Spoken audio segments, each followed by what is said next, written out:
People are now should not be sentenced to death for something that is not a death penalty crime.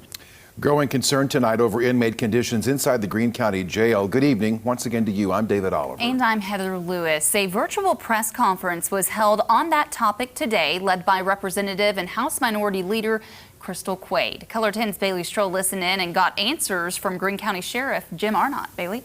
Well, the sheriff told me that out of nearly 800 inmates in the jail, as of this morning, there were a total of 31 inmates and 17 staff that have COVID-19, a number that is down about half from reports on Monday. Now, one big concern for the group involves releasing inmates who have tested positive or are quarantined. And I have also been told, and again, if the sheriff has a different plan in place, please let us know what that is, but that not every inmate who's being released is being tested. Sheriff Arnott says they do release inmates without testing them, and if they are already positive, there's a process in place. We give them a form if they've tested positive, and we also then inform the health department that this person is being released. This is their information. And the health department then follows up just like they do with anybody else. As far as testing everyone that leaves the jail, no, we're not doing that.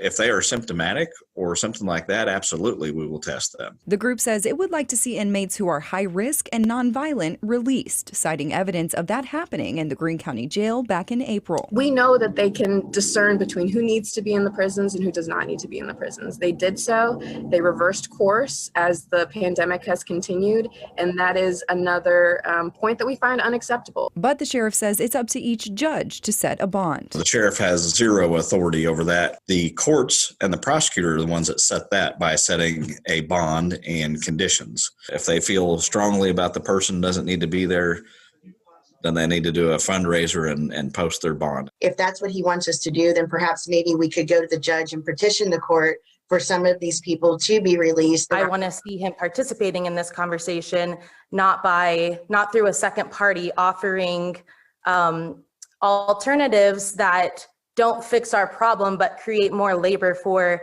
an already underprivileged and underrepresented community.